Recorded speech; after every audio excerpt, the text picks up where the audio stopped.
ইসলামী আন্দোলন বাংলাদেশের সংগ্রামী সিনিয়র নায়েবে আমির, বৈষম্য বিরোধী ছাত্র আন্দোলনের ছাত্র জনতার অন্যতম অভিভাবক মুফতি সৈয়দ মোহাম্মদ ফয়জুল করিম শাইখের চরমায় নারায়ে তাকবীর।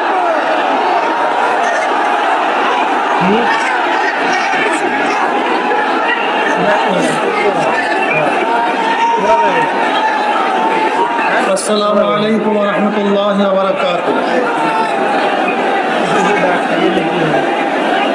नहमदु व नसल्ली अला रसूलिहिल करीम। अम्मा बाद। अऊज़ु बिल्लाहि मिनश शैतानिर रजीम। बिस्मिल्लाहिर रहमानिर रहीम। व तिलकल अय्यामु नुदाविलुहा बैनन नास। सदक़ल्लाहुल अलीयुल अज़ीम। अल्लाहुम्मा सल्ली अला मुहम्मद व अला आलि मुहम्मद। ইসলামী আন্দোলন বাংলাদেশ কর্তৃক আয়োজিত আজকে এই সমাবেশের সভাপতি আমাদের শ্রদ্ধাভাজন আমির হযরত পীর সাহেব হুজুর চরমনাই দামাত বরকাতুল আলিয়া, কেন্দ্রীয় নেতৃবৃন্দ সহ সকল স্তরের জনগণ ভাইয়ের আমার, বৈষম্য বিরোধী আন্দোলনের মাধ্যমে আমরা আবার স্বাধীনতা পেয়েছি। আপনাদের কথা মনে রাখতে হবে, আজকে যে ভূখণ্ডে দাঁড়িয়ে আছেন এই ভূখণ্ড কিন্তু একবার স্বাধীন হয় নাই। একবার আমরা ব্রিটিশদের বিরুদ্ধে আন্দোলন করেছিলাম স্বাধীনতার জন্য। সেই আন্দোলনের দাবি কি ছিল? ন্যায্য অধিকার। ব্রিটিশ মুসলমানদের বিরুদ্ধে, এদেশের মানুষের বিরুদ্ধে জুলুম অত্যাচারের স্টিমুলার চালিয়েছিল। এই জুলুম থেকে বাঁচার জন্য মানুষ ব্রিটিশদের বিরুদ্ধে আন্দোলন করেছিল, জীবন দিয়েছিল। আপনারা জানেন, চাকরি চর থেকে শুরু করে খায়াবার পর্যন্ত এমন কোনো গাছ ছিল না যে গাছের মধ্যে একজন আলেমকে ফাঁসিতে ঝুলানো হয় নাই। লক্ষ লক্ষ মানুষ জীবন দিয়েছিল।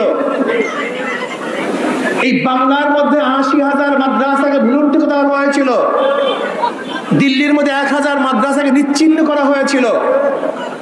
হাজার হাজার লক্ষ লক্ষ মানুষ হিজরাত করতে বাধ্য হয়েছিলেন শুধু একটা আশায়, মানুষ শান্তি পাবে, মুক্তি পাবে। দেশ স্বাধীন হলো, ব্রিটিশ চলে গেছে, ভেবেছিলাম এবার মানুষ শান্তি পাবে, মুক্তি পাবে।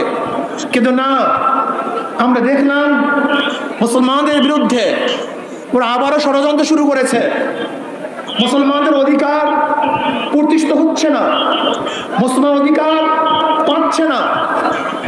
আবার মুসলিম লীগের নেতৃত্বে এদেশের মানুষ আন্দোলন করেছিল, সংগ্রাম করেছিল মুক্তি পাওয়ার জন্য, শান্তি পাওয়ার জন্য, নিরাপত্তা লাভ করার জন্য।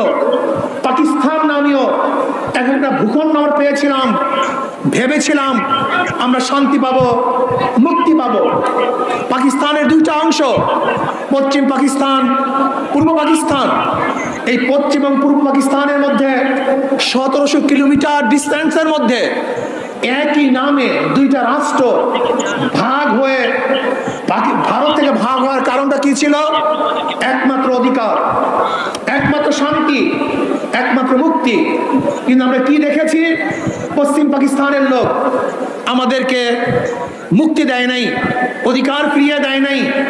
তারা বৈষম্যতা সৃষ্টি করেছে। চাকরি বড় চাকরি তাদের, ছোট চাকরি আমাদের, ভালো খানা তাদের, খারাপ খানা আমাদের। ভালো পড়বে তারা, খারাপ পড়বো আমরা।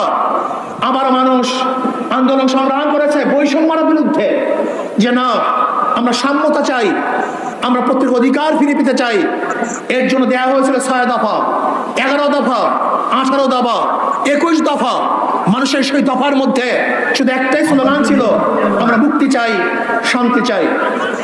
এই শান্তি পাওয়ার জন্য মানুষ আবার অস্ত্র ধরেছিল, জীবন দিয়েছিল, রক্ত দিয়েছিল। মানুষ এদেশ থেকে বিদেশে পালাতে বাধ্য হয়েছিল শুধু একটা আশায়, মানুষ শান্তি চায়, মুক্তি চায়। দেশ স্বাধীন হয়ে গেল হাজারো রক্তের বিনিময়, জীবনের বিনিময়, কিন্তু না। ৭৫ আমরা কি দেখলাম? আমরা দেশের মানুষ যাদের নেতৃত্বে এদের স্বাধীন হয়েছিল তাদের বিরুদ্ধে আন্দোলন করেছে, সংগ্রাম করেছে। কারণটা কি? মুক্তি দিতে পারে নাই, মানুষের অধিকার ফিরিয়ে দিতে পারে নাই, বৈষম্যতা রক্ষা করতে পারে নাই, সাম্যতাকে প্রতিষ্ঠিত করতে পারে নাই। মানুষ আবার আন্দোলন করেছে, আবার সংগ্রাম করেছে। আন্দোলন করলাম, সংগ্রাম করলাম, সরকার পরিবর্তন করলাম।